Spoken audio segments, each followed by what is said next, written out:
Hi guys, I'm Mike. And I'm Esteban. And this is F1 Fanatics.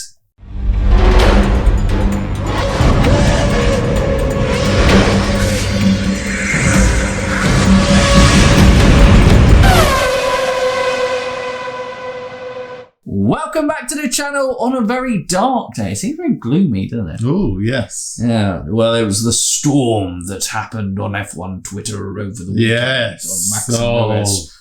Still rumbles on Fireworks. as we speak. Why did you screw up my Mega Driver? No, why did you screw up my Mega Driver? That's what they've all been saying, right? Yeah. Well, that's what I've been saying. Unbelievable. Unbelievable. Right. So, it is F1 Fantasy Weekly. It is a time where we digest, in this video, a review of the weekend points and how me and Stephen are both retiring. We reminisce on the good times we had this weekend. Remember last year when we did better? I liked that year. That year was much better. But they sprint qualify, man. It's got to go. Just lures us in to make decisions like this.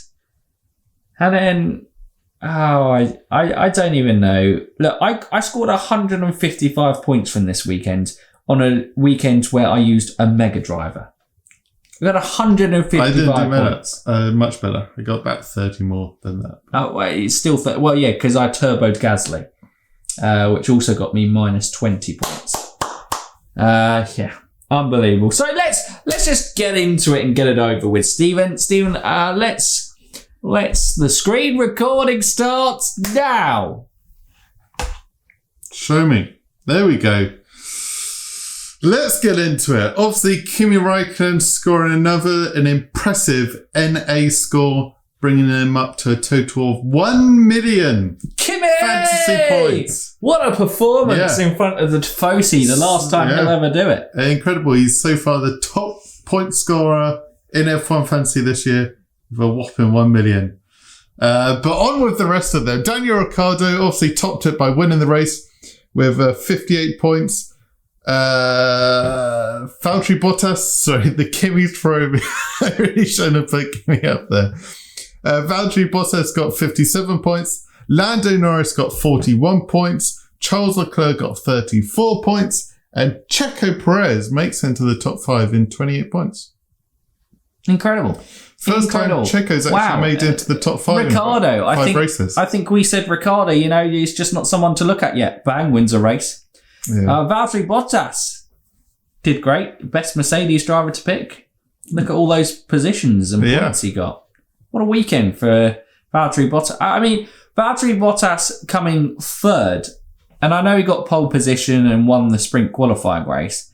But that's a pretty good points return, actually. Yeah. Isn't it? Yeah. Well, obviously, he got teammate points in all 3 sessions, which is the big swings, which is what we'll come on to when we look at Max and Lewis. So what we see, there's quite a big points difference between Ricciardo and Norris as well. That's just teammate points. Just a question here. You would have been probably mad to do so. Yeah. But if you Mega Drivered Bottas, would that be the best? No.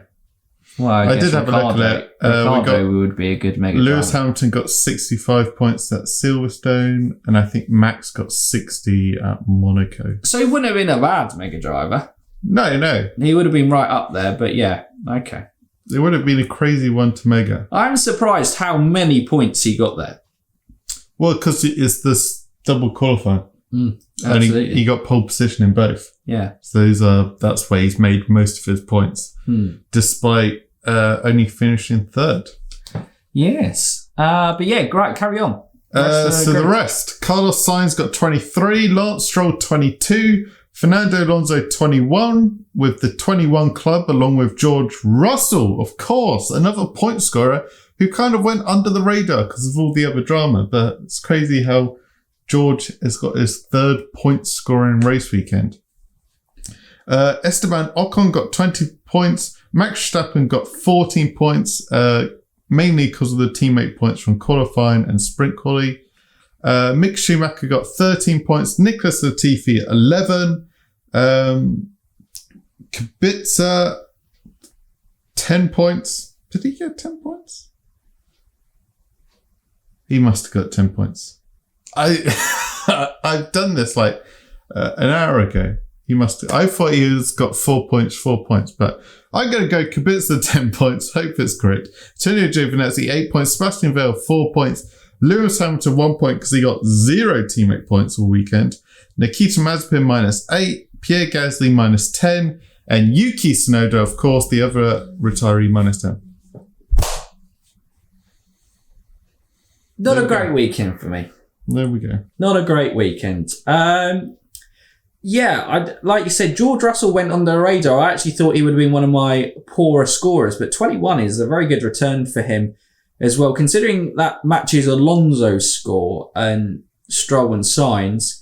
That's a very good return for a driver who's around, the 6.2, 6.3 million mark. You also missed out on teammate points in the sprint quali. Yeah. So you could have got a little bit more if you'd been Latifi there as well. Yeah, very impressive. And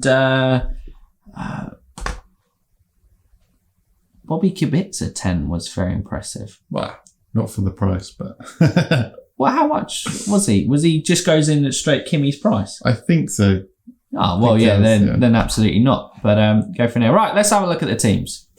The teams. Oh, Jesus, I hate to look at that. Before we go on to the teams, the drivers, I have also highlighted the ones top 5 overall. Kimmy's got 2 high scores, so I thought it would be unfair to rank him in the top 5. Yeah, absolutely. But yeah, Lewis still just holds the top spot behind Max. 1.5 in it. And then you got Checo, Lando and Bottas all also making up the top 5 there. Teams. McLaren, top point scorers. If you gambled on them, they paid off big time, even though they didn't have a streak. I don't think they had a streak. No, they didn't. Because Ferrari is the only one with a streak. McLaren got 87 points. Mercedes got 66. Ferrari got 60 with the help of that race streak. Red Bull got 47. And Williams got 25. Very good return for Williams. Yeah, I guess it's okay. Alpine got 24. Aston got 19. Haas got 13. Alpha 11. AlphaTauri 6. I'm surprised they managed to get 6, to be fair, but I guess they would have come in qualifying and sprint qualifying before going there. I'm just... You don't want to dwell on... No. No? I don't want to dwell on the points. Let's go and have a look at people who've done well, to be fair. So we can actually have something positive. Look, I've lost places in the league after using my Mega Drive. I'm now outside the top 200. Like I said, I officially retired from F1 Fantasy this year. You're just a commentator now. My boy Alex Palou didn't let me down in IndyCar, so... I'm happy with that one. You know what they say? If you can't play F1 Fantasy, you teach F1 Fantasy. Yeah, absolutely. Absolutely. What a School of Rock reference. Jad Team 1. 219 points in the top 5 there. Verstappen. Didn't Mega Driver. Smart.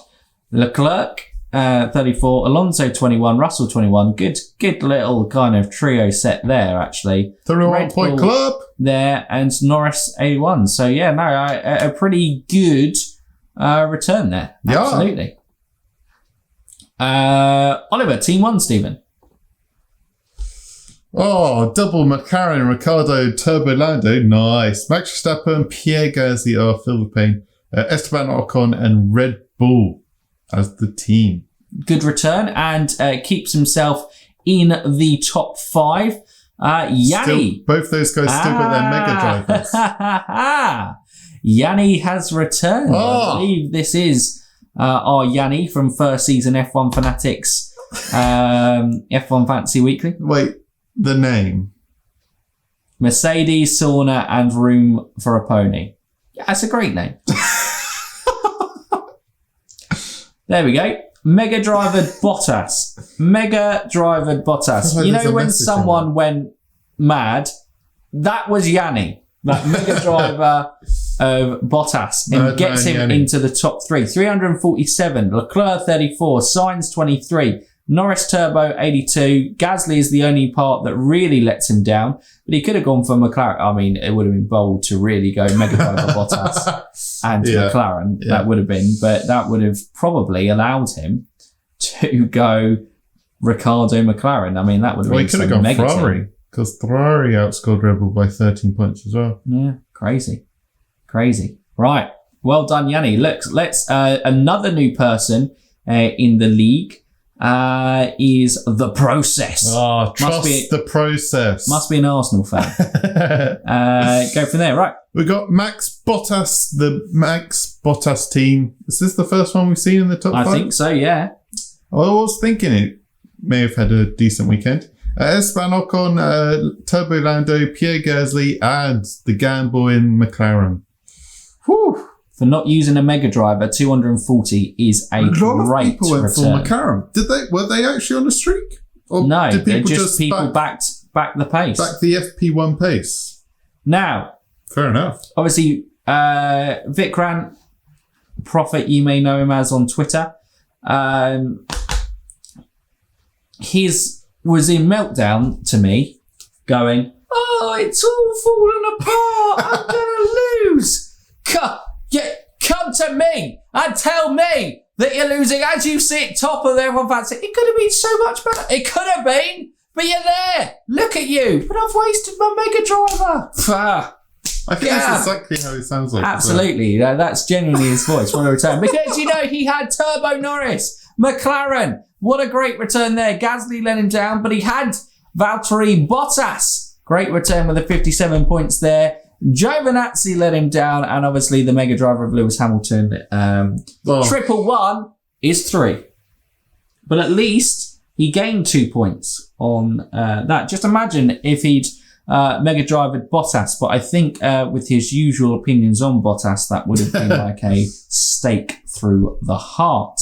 But yeah, there is the top guys. I guess the ones in the strong position for the championship are Ollie and Jad, because they both have their Mega Driver, and Ollie has his wild card yet to play as well. Interesting there.